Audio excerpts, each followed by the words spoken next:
Hi guys, we're back. We're out here at Site 007. We're out in Wild Horse Ridge area, out in Mink Creek. As you can see, there's the mountainside. That's the area that got devastated about 8 or 10 years ago. Had a massive wildfire come through here and just devastate hundreds of thousands of acres of wildlands. You see, they came out about 5 years ago, and they hydroseeded with wild grasses. You see, they're just starting to pop up right now. Still really cold up here in the Rockies. And you see, we got some of the cedars are coming back. Now, you look closely, you can see a lot of dead trees up there. Those are all the cedars that literally exploded. Anybody who knows cedars knows that their leaves are highly volatile. It gets hot enough, out enough, and a simple spark, and they just literally poof, one big fireball.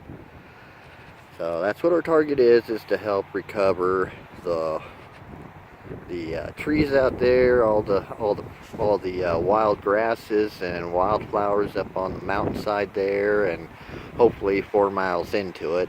Our main concern is just to get the edges to start growing back up the mountainside and get everything start snapping back and get the deer back into the area with the grasses and everything.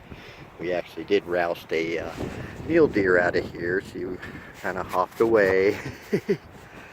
You see over there right now in between these 2 rows of trees, you can see there's another mountainside over there. That was destroyed by kids playing with lighters and matches, and accidentally burned about 300 acres of that mountainside. It was caught in enough time. The fire crews were able to put it out rather quickly, but that's Site 001's target. Is that far mountainside there. Here, all we're doing today is just setting up the pallet. I've got it positioned perfectly north-south, so my hives will be facing south. Just like that, they'll be facing towards the burned area. That's south of this location. They're probably maybe a quarter mile away at the most. These girls are going to hit everything. Got a lot of remote residents up here that have apple trees and fruit trees, peach trees, and whatnot. So they'll definitely be having happy days with that. And often here in the background, about a half mile away, we've got alfalfa fields, so they'll be feeding big time on the alfalfa field. Plus they got wild alfalfa that grows around here along with sage, wild mountain sage. Yeah, look at them sages. Oh yeah, yum yum yum. Girls are gonna go crazy out here. But that's what our target is to help to recoup that whole mountainside and beyond it. There for a while, days were nights out here with that fire going. It was just cloudy as get out. So yeah, hopefully here we're looking at about 2 months out. We'll come out here and place the hive. It'll be a 1 brood box.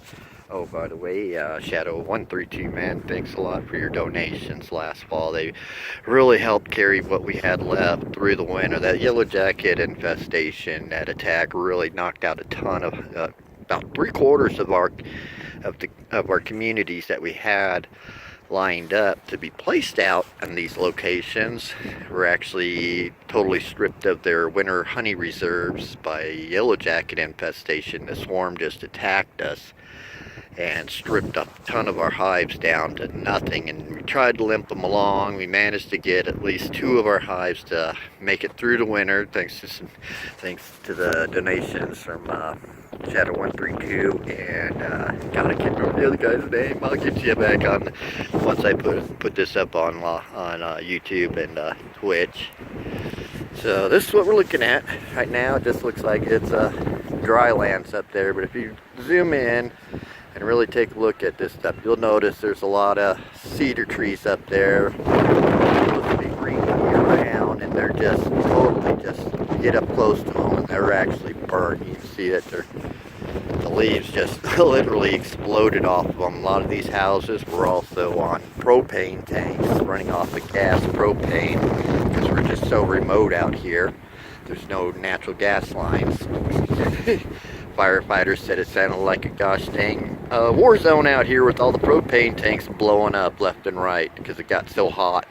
The cedars were really, I mean, this whole mountainside was usually just cedars, rich with cedars. It was gorgeous. The deer would come down here in the wintertime and feed, and now we're down to maybe 1% of what used to be there. You see that whole top of that mountain range is just gone. I see 1, 2, 3, 4, 5, 6, 7 cedars across the top of that ridge right there, or top of that mountain range right there, that is that are alive. Everything else is on the slope side, this side.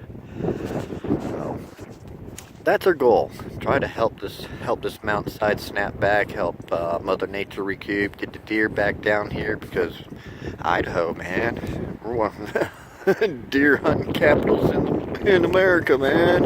It's where people go out of their way to come and hunt out here. We're gonna help them get their tags filled, hopefully.